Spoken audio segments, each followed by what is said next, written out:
Yo, it feels so good that we're both back in the studio today. It's been forever. Today we're going to talk about Ford getting material contracts, Chevy going the distance, and consumers reining in spending. Again, They're pulling back. Still. Kind of. Maybe. Oh, Sometimes. I've learned Until I went on LinkedIn and saw 8 general managers be like, everybody's out buying cars. Well, God, there's we'll talk things. about that. There are things that they're not buying. There are There things you that they're go. not buying. There you go. So they can There's buy a those lot. cars. I've learned one big thing over the last week is that 6 days is like longer than I want to be away from my family. Whoa, man, you put in the work last week. You put in the work. Wait. Give us because we didn't get to really see you at VeeCon. Give us like the 90-second hot reaction of exactly what went down at VeeCon. Yes, I was able to capture a ton of content at VeeCon, but I was so busy that I didn't get to post any of it. So I'm going to be posting it over the next week, but I record a ton of man on the street interviews that Soda will be releasing. A lot of stuff. Vibes, energy of VeeCon, always great to be around other industries so that you can kind of get your head out of the box that we live in on the day-to-day, talk to consumers, see how other companies are doing events, see how other like tech companies are actually activating in the space, and just see what people are into and paying attention to. So that was always good. I will say the VeeCon this year, different energy than last year. And I think there were fewer people this year than last year.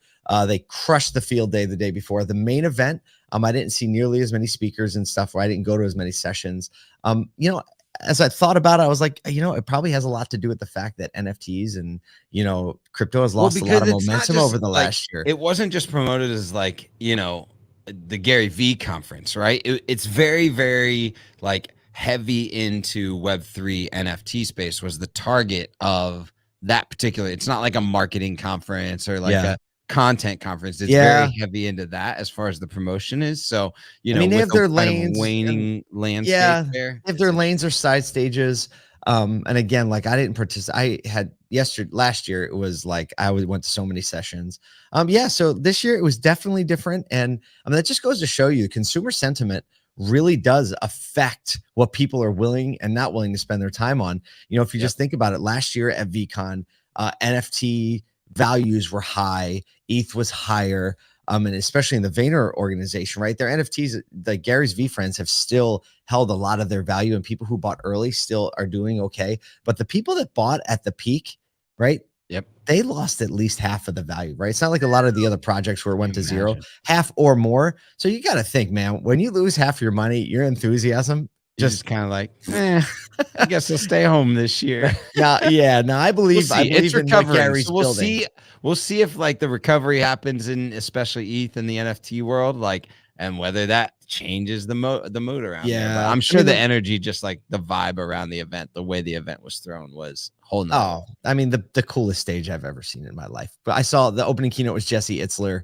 And he's great. He destroyed it, and he shaved his head on stage. Like he had this big curly head, and like to make a point, he's like, "I'm decided in my life, I'm going all in on everything I do." The guy comes out, he sits down, he's telling the story. Why he's telling the story about the dude's just shaving his head. I was like, I'll remember this one forever. It was cool because Paul texted me, I'm going to shave my beard at a SodaCon. No, I said, you're going to shave your beard. You misunderstood my text. I see. Oh, hey, this Wednesday, cannot circle it on your calendar, 1 p.m. Eastern, live stream of the premiere pilot episode of More Than Cars. We've been rallying support all over the industry, so you can be on the stream. You can just go to morethancars.tv, join the LinkedIn live stream. You can see all the trailers and some of the behind the scenes content on that site. If we're going to change the narrative around retail automotive, we as an industry have to show up. So we tried to make this to give us a rally point where we can all show up and kind of be counted on that day on the stream so that we can get the rest of the series made.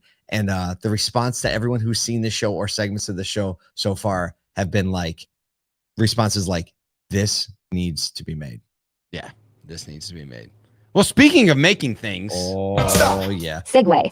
Oh, it's been so long since we've like had the segue button. I felt so good. We hit it and everything. All right. In a strategic move to bolster EV production, Ford has announced a series of supply deals for lithium-based battery materials as they ramp up EV production to 2 million units by the year 2026, not 2030. Deals include one with Nemaska Lithium for supply of 13,000 tons of lithium hydroxide a year. I don't know exactly what that is, but it sounds... It's some big number. Sounds also another one with EnergySource Minerals for lithium hydroxide in from their Imperial Valley, California plant, supposed to be operational and producing by 2025. They also got a 5-year contract with Albemarle. That's a hard word. Albemarle. That's a hard word. Corp to surprise over 100,000 metric tons of battery grade lithium hydroxide, sufficient for, this gave us a little context, sufficient for 3 million Ford EV batteries. They're expected to lose, as a reminder, $3 billion from their electric vehicle sales this year. But you know, they say we're gonna have that's all the money, man. But they say they're going to still hit $9 to $11 billion of adjusted earnings before interest and taxes, and have $6 billion in free cash flow. Just they're going to be okay. They're going to be fine. Is the point there? You know, we've talked about it many times. It's the EV side is a startup. ICE vehicles and that sales pipeline is still going to carry these brands for quite some time. But you see these like really interesting partnerships and investments, you know, keying up. I go back to Elon, you know, a few months ago being like, look, lithium refinement, lithium battery mining is going to be key to entrepreneurship. And it's clear that these two companies, both of which probably did not exist, at least in their current capacity of their ability to mine and find these lithium resources, didn't even exist 7-10 years ago. And even if they did, they were just supplying like computer batteries and phone batteries. And so now to move to this and just open up new partnerships and new business opportunities, it's always just interesting to see the way the market moves and shifts, and we're going to see the impact of that over the next 3 to 5 years for sure. We had an awesome conversation with Jennifer Kolstad, the global brand and design director for Ford, when we were in Las Vegas last week, and we're going to release that episode soon on our Amplified podcast.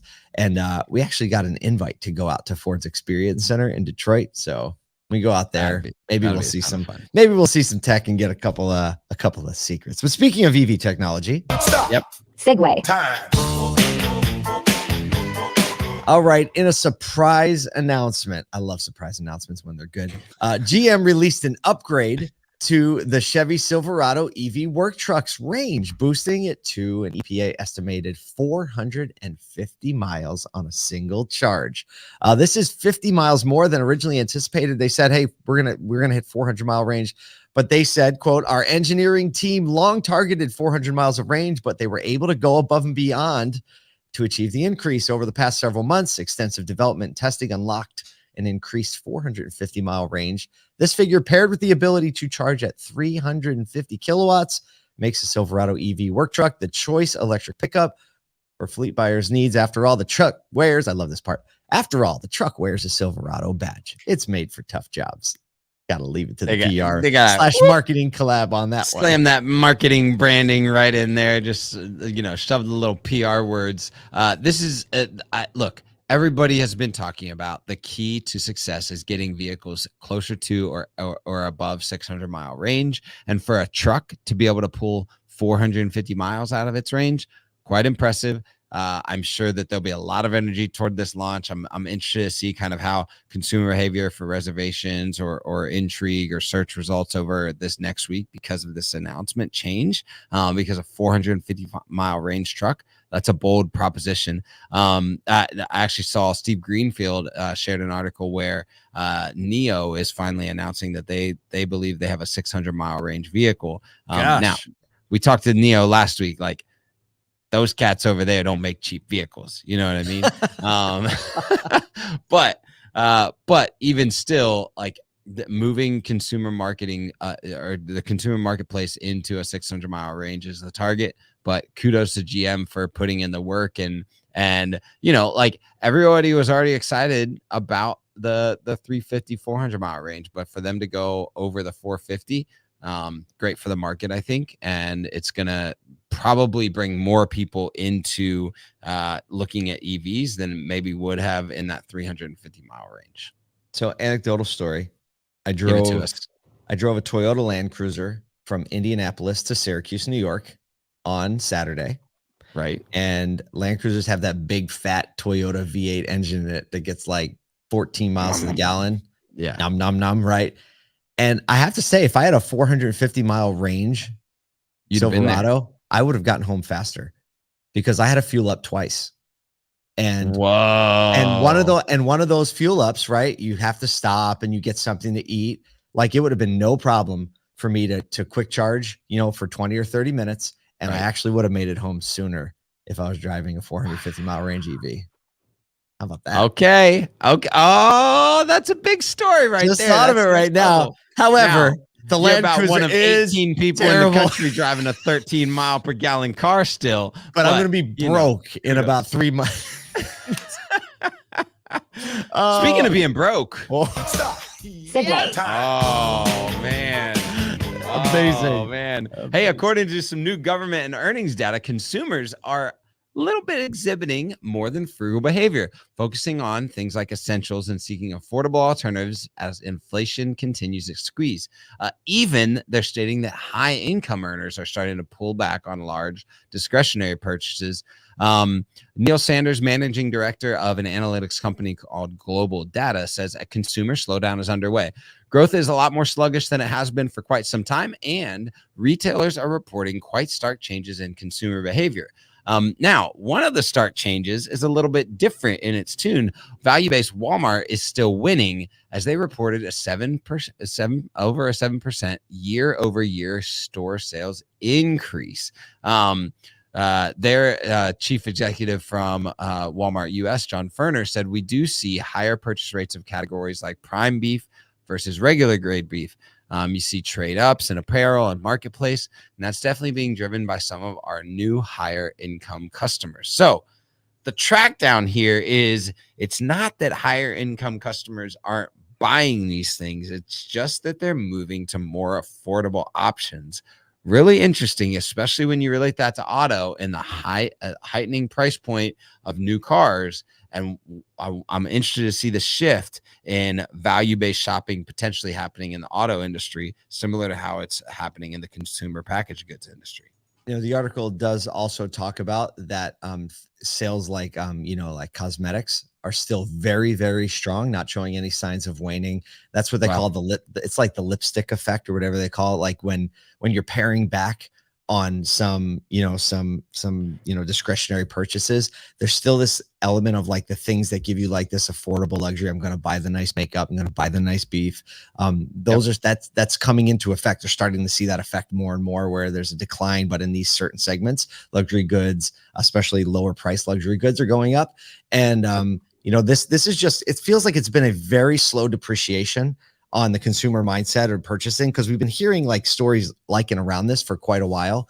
But now that it's still continuing and dipping a little bit further, it's just like, it's like the economic slowdown that just like never ends. It's just like very because you would think, according to like what's happening with rate increases and what's happening at the federal level and the way the storyline goes is that we would have seen this like massive deafening of consumer interest in purchasing, but it hasn't been that way. It's just kind of been this slow trickle.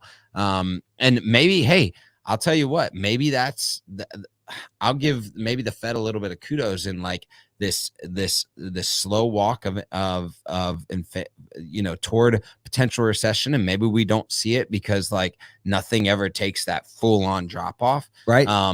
Because people are still purchasing. We're still seeing a great jobs market. I saw a jobs marketplace this weekend. One of the founders was just saying, hey, look, we got a lot of people still out there looking for jobs. A lot of employers still hiring. It's not like it's all doom and gloom out there. So, thinking about that is like, hey, in your used car purchasing habits, is there the need to start recognizing like a new price point for price savvy shoppers, people that are looking for affordability in all of their purchasing behaviors. So I'm starting to see like, hey, maybe just thinking about the way that we're managing inventory might have to be more relatable to an affordable shopper.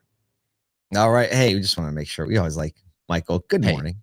Michael, good morning. Kirk. Michael Kirk said good morning and just wanted to say good morning back. Right, but hey, look, it's Monday. It's busy. Everyone's got stuff to do. Go to morethancars.tv so you can join us for the live stream premiere this Wednesday, 1 p.m. Eastern. Go out there and crush it on the Monday. Oh, yeah.